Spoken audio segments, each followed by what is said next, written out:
nyemerera ngusuze wowe udukurikiye, reka nizere ko umeze neza, nizere ko uri kugubwa neza cyangwa se uri gushima Imana muri uyu munsi cyangwa se kuri uyu munsi.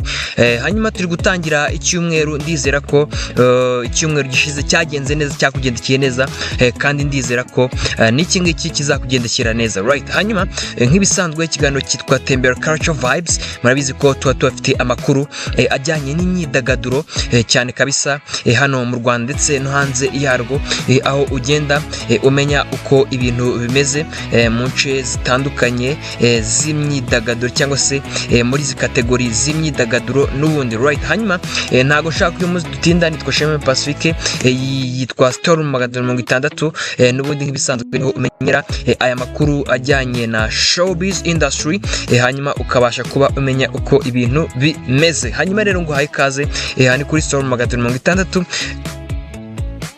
Niba uri mushyashya ukande kuri subscribe kugira ngo tujye dukomeza tubane, ujye menyera amakuru meza nk'aya ngaya ku gihe.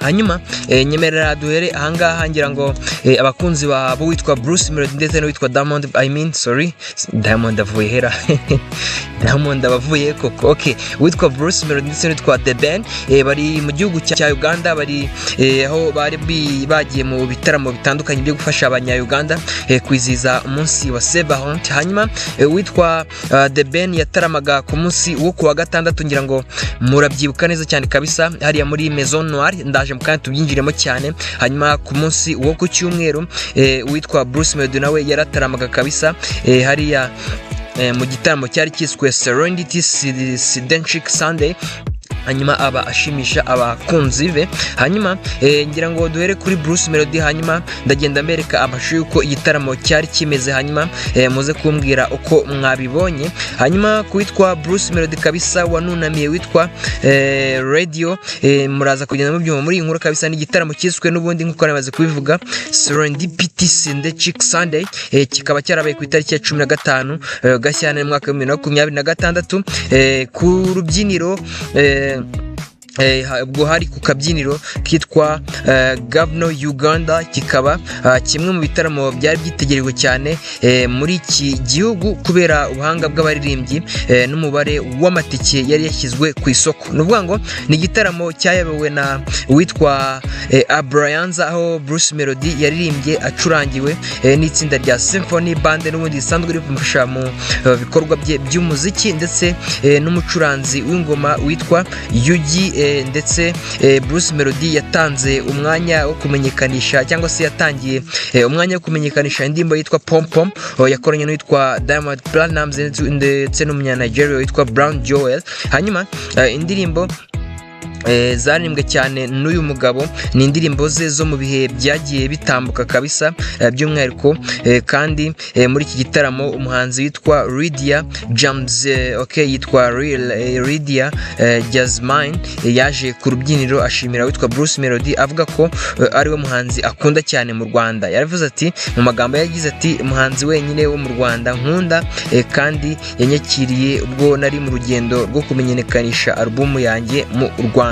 Hanyuma Lydia yanavuze ko we na Bruce Melody bateganya no gukora indirimbo mu gihe kiri imbere. Uyu mukobwa yanamfashije Bruce Melody kuririmba indirimbo yise Nera, indirimbo yise Nera ya Radio ndetse na Wiser. Hanyuma umwanya wihariye muri iki gitaramo Bruce Melody yahawe witwa Radio ni umuhanzi witabye Imana, aho yarimbaga zimwe mu ndirimbo ze zakunzwe mu bihe bitandukanye. Hanyuma Bruce Melody yavuze ati cyangwa se yagize ati, ndamukunda cyane Radio kandi nagize amahirwe yo kumumenya. Hanyuma uwo yitwa Bruce Melody wakoraga igitaramo muri Uganda. Hanyuma tunyarukire kuri mugenzi we n'ubundi witwa The Ben Tiger B, cyangwa se umwite one of kandi cyangwa se umwite izina ushaka kubera ko ibigwi bye birabimwemerera. Hanyuma iki gitaramo The Ben yakoze cyabereye ahitwa Maison Noire nk'uko nari nabivuze, hazwi nk'akabari kagezweho kabisa, kakira abantu bari hagati y'igihumbi n'igihumbi magana atanu. Ni ukuvuga ngo ni igitaramo cyaranzwe n'udushya twinshi, indirimbo z'urukundo zakunzwe na benshi ndetse bamwe mu bakitabiriye bahana indabo mu rwego rwo gushimangira amarangamutima y'umunsi wa Saint Valentin cyangwa se umunsi w'abakundana. Hanyuma umujyanama wa The Ben ndavuga Alex Muyoboke yabwiye ikinyamakuru Inyarwanda baganiriye, akibwira ko banyuzwe nuko igitaramo cyagenze, agaragaza ko cyari kimwe mu bitaramo bihenze byabereye i Kampala muri iki gihe. Hanyuma amatike y'iki gitaramo nubwo ibiciro byari hejuru, abakunzi be ntibahwemye kugira gute kuyagura, ibintu byatumye amatike yose ashira mbere y'umunsi w'igitaramo.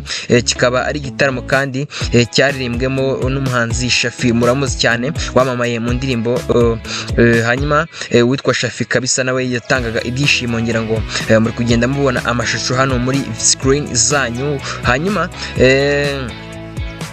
ikindi kintu wamenya mu ijoro rya Saint Valentin, The Ben yazamuye ibyishimo by'abafana i Kampala.